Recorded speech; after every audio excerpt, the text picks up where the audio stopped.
ఒక మాటలో చెప్పాలంటే ఈరోజు మా ఆదిలాబాద్ మరీ ముఖ్యంగా పత్తి రైతుల పరిస్థితి ఎంత ఘోరంగా ఉన్నదంటే స్థానికంగా ఉన్నటువంటి ఇక్కడ ఎమ్మెల్యే నొక్కి మరీ చెప్తున్నా, బీజేపీ ఎమ్మెల్యే సిసిఐ అనే కేంద్ర సంస్థ వాళ్ళ ఆధీనంలో ఉంటుంది. గత ప్రభుత్వం మనం ఉన్నప్పుడు 13 క్వింటాలు కొన్నామన్నా, ఇప్పుడు దాన్ని తగ్గించి 7 క్వింటాలు కొన్నారు.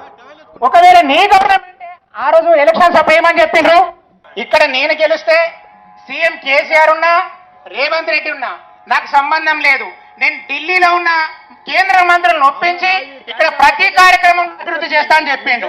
మరి కేంద్ర సంస్థ అయిన సీసీ మీ పరిధిలో ఉన్నప్పుడు దాన్ని 13 క్వింటాల నుంచి 7 క్వింటాలకు తగ్గించడం ఎట్లా?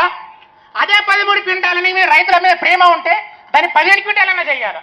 ఈ రోజు జైనత్ కావచ్చు, బేలా కావచ్చు, అక్కడక్కడ కొన్ని పొలాలలో పంట భూములలో 20 క్వింటాలు వస్తుందన్న, అలాంటిది 7 క్వింటాలు చేస్తే తగ్గిస్తారు ఎట్లా? ఈరోజు రైతు నష్టపోతారు ఎట్లా? దీనికి తోడు ఇంకోటి ఏమనంటే మార్కెట్ స్టార్ట్ అయ్యే రోజు నేను కాదు కదా, సాక్షాత్ ముఖ్యమంత్రి కూడా ఈ విషయంలో ఏమీ చెయ్యలేడు అని చెప్పిండు. నేను ఒక్కటి అడుగుతున్నా రైతన్న తరఫున మీ ద్వారా, నువ్వు ఒక ఎమ్మెల్యే అయ్యి ఉండి రైతులకు ఏమీ చెయ్యలేరని పక్కా చెప్పిన తర్వాత నువ్వు ఉండేందుకు అంటున్నా. నీకు చాతనైతే, నీకు దమ్ము ధైర్యం ఉంటే దాన్ని పెంచాలా.